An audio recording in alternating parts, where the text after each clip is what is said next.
A ninguno de ellos les conviene acabar la guerra, ni a Alex Soros, ni a Joe Biden, ni a Zelensky, porque es un negocio altamente rentable. ¿En dónde? En un paraíso fiscal como lo es Ucrania, no de ahora, no desde Zelensky, desde hace muchos años atrás. Ahí ven en pantalla lo que Alex Soros celebra. El presidente Biden ha autorizado por primera vez a las fuerzas ucranianas a utilizar armas de largo alcance de fabricación occidental para atacar a Rusia dentro de territorio ruso. Alex Soros, el que está hoy en día a la cabeza de la Open Society Foundations de su padre, sigue ejerciendo con mayor maldad aún y con mayor cinismo aún que su padre injerencias sobre el mundo, sobre los países, que es natural que celebren, aunque nos parezca absolutamente demencial e inhumano, porque lo es. Y Zelensky, sin duda, pues hará caso. Pero si dijo hace tan solo unos días atrás que estaba muy de acuerdo en que la guerra se iba a terminar mucho más rápido con la llegada de Donald Trump. Recordarán ustedes, visitó la Casa Blanca al menos unas 24 veces. ¿Cuántas veces más se vieron, por ejemplo, en Delaware? Y repito, hay que tener en cuenta que no solamente a la Casa Blanca, sino esas reuniones en la casa de los Biden de Delaware, no solamente habría estado Alex Soros, sino múltiples personalidades públicas y privadas del escenario político internacional sin ningún registro en bitácora. ¿Por qué? Porque no hay, porque lo canceló el buen Biden, el honesto Biden. A Alex Soros, él sí tiene entrada exclusiva porque es que el dinero que le baja al Partido Demócrata son millones de dólares y eso lo hace acreedor, dueño y exigente de toda clase de, digamos, movimientos que deba hacer el actual ocupante de la Casa Blanca y cualquiera del Partido Demócrata. Ahí lo tienes en pantalla, abrazadito a su jefe Alex Soros. Abrazadito, y disculparán la calidad de la imagen, pero esta fotografía es complejo encontrarla y sobre todo en buena calidad. Así que sálvala porque la van a borrar. Ya la han borrado. Estos son copias de copias de copias de copias y esta es una de ellas pues que yo tengo. Para que vayan conectando más puntos que les informé hace un año atrás que Zelensky, a quien tienen en pantalla, le entregó tierras fértiles ucranianas justamente a la fundación de Soros. Recordarán ustedes que les comenté que un alto funcionario ucraniano fue el informante y fue quien reveló ese acuerdo que se hizo entre la Fundación Soros y Volodymyr Zelensky y las empresas químicas occidentales por acá del hemisferio que se supone que es del progreso y de las libertades. Empresas químicas de acá de Occidente como Vitol, Dow y DuPont. Y bueno, lo que hizo la Open Society Foundations de Soros fue servir como intermediaria entre Zelensky y estas empresas químicas para botar esos desechos tóxicos en territorio ucraniano. Repito, en tierras fértiles, pues un impacto crítico en la cantidad y calidad del grano que se produce allí o se producía. ¿Y qué causa esto? Bueno, causa escasez de alimentos. Qué curioso, ¿verdad? Causando toxicidad, impacto crítico en el granero del mundo que es Ucrania. Eso es una ecuación perfecta para causar hambruna en Europa, en África y Oriente Medio especialmente. No quiere decir que otras partes del mundo no se vean afectadas. ¿Y qué pasa cuando hay escasez de producto? Bueno, pues suben los precios, norma elemental de la economía, y ellos lo saben. Furia en Rusia por la grave escalada del ataque con misiles. Pero claro, ahí lo tienen, el presidente saliente de Estados Unidos, Joe Biden, ha tomado una de las decisiones más provocativas e imprevisibles de su administración que puede tener consecuencias catastróficas.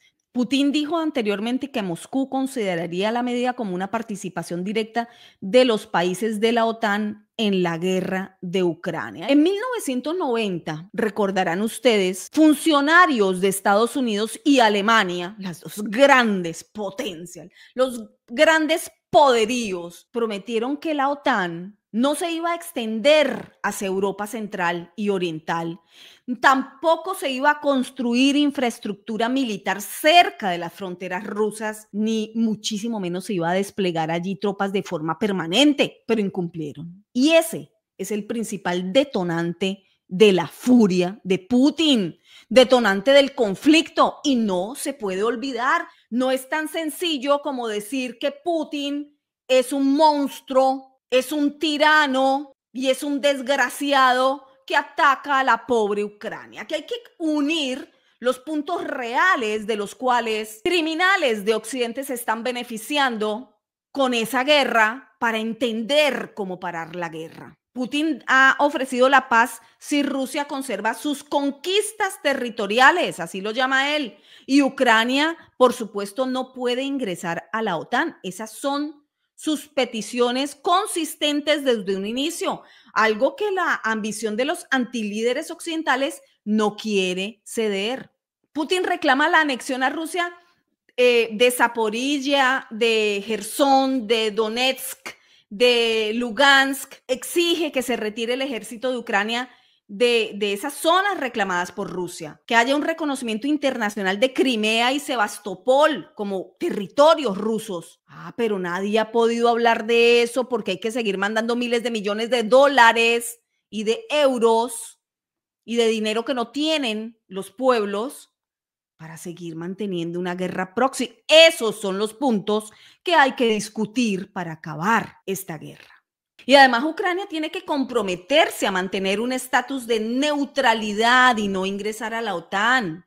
Y por supuesto tienen que levantarle todas las sanciones impuestas por Occidente a la Rusia de Putin. Esas son las peticiones de este hombre desde el inicio. La temporalidad de haber lanzado a rodar este tipo de información de que pueden usar armas de largo alcance contra Rusia en este momento es aún más caótico, más riesgoso, más brutal, porque es que se está entrando en el invierno. Hoy en día en los medios de comunicación se habla mucho de que hemos recibido permiso para llevar a cabo las acciones pertinentes, pero los ataques no se llevan a cabo con palabras. Escuchen bien. Estas cosas no se anuncian. Los misiles hablarán por sí solos. Entonces, estas palabras de Zelensky, los misiles hablarán por sí solos, pues esto es un grito de guerra. Seguro que lo harán. Los misiles van a hablar por sí solos. Gloria a Ucrania. Esta es la malentonada, la lanzada nuevamente a la guerra más peligrosa que podría estar enfrentando la humanidad en su historia. Y estas son palabras de Zelensky, alimentado por esos criminales de Occidente que no les importa lanzar al mundo a una guerra nuclear, a una guerra mundial. Una supuesta autorización de Estados Unidos, de Reino Unido y Francia para que Ucrania lance sobre Rusia misiles ATACMS, Storm Shadow y Scalp. Esa es la autorización, esos son los misiles. Y los que saben de armamento me dirán, porque lo poco que he podido investigar en las últimas horas con mis fuentes justamente de contenido bélico, pues lo que me han dicho es absolutamente aterrador. Estamos hablando de misiles que acaban, pulverizan en 30 segundos zonas enormes del planeta. Es que Moscú también tiene misiles con ojivas termonucleares y les leo lo que mis fuentes me explicaron. Las ojivas termonucleares RS-24 Yars, RS-26 Rusbe, RS-28 Sarmat. ¿Y a dónde tiene Moscú esos misiles con ojivas termonucleares? Bueno, apuntando a Kiev, apuntando a Varsovia, apuntando a Londres, apuntando a París, a Nueva York, a Washington. Así que este es el regalito de salida de Joe Biden y de los demos, por supuesto, mientras se hace el visitante del Amazonas. Porque tiró esta bomba atómica a andar, apoyado por Soros, apoyado y poniendo a repetir a Zelensky lo que están viendo en pantalla, y él se fue de tour al Amazonas. Be absolutely clear that our objective is to immediately have a total cessation of hostilities. Sí, se deben cesar de inmediato las hostilidades. Todos los disparos tienen que parar. Este es el mensaje central que ha repetido una y otra vez Donald Trump y que ha escuchado Putin y que ha escuchado Zelensky y que han escuchado todos en el mundo, los líderes globales, los antilíderes también, pero hay gente muy interesada en que este mensaje no se cumpla. Se vieron acercamientos de inmediato luego del triunfo electoral de Donald Trump con Zelensky y con Putin, y eso no lo pudieron soportar. Porque Donald Trump sí tiene en su récord el líder mundial que jamás inició una guerra, jamás propició una guerra, jamás alimentó ni financió una guerra, como sí lo ha hecho el bondadoso Joe Biden que tienes en pantalla.